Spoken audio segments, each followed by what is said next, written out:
कार्तिक के महीने के जो 7 नियम बताए गए हैं, कम से कम हम 7 नियम में से एक नियम ऐसा पकड़ें जिससे हमारा जीवन सार्थक हो जाए।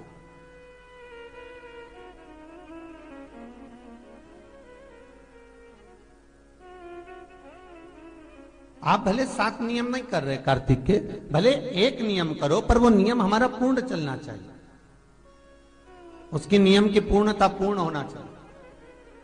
आपको कहा था कार्तिक के 7 नियम हैं, उसमें पहला दीपदान, दूसरा तुलसी पूजन, तीसरा भूमि पर शयन, चौथा शरीर पर तेल नहीं लगाना, पांचवा सुंदर दलहन की चीजों का त्याग करना, और छठा ब्रह्मचार्य व्रत का पालन करना, और सातवां अपने जीवन में कार्तिक के महीने में चाहे वाणी का संयम हो, चाहे भोजन का संयम हो, चाहे शब्दों का संयम हो, चाहे दृष्टि का संयम हो, चाहे इंद्रियों का संयम हो, वो संयम रखें।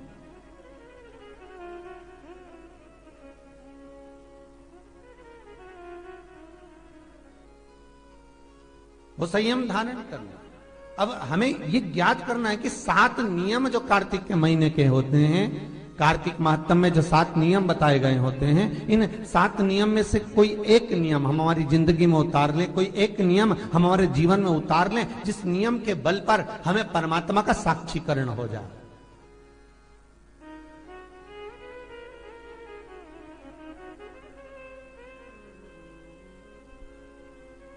कोई एक नियम। अगर आप दीप दान कर रहे हो कार्तिक के महीने में, प्रतिदिन आपने 1 महीना तक दीप दान करा महाराज, तो ये भी आपका एक नियम है। 1 महीने तक आपने जो तुलसी में जल चढ़ाया, ये भी आपका नियम है। आपने अगर वाणी पर संयम रखा है, ये भी आपका है। महाराज एक बहुत सुंदर बात कार्तिक के माध्यम से लीजिएगा अपने जीवन में उतारने के। कार्तिक के महीने का 7वां नियम याद रखना।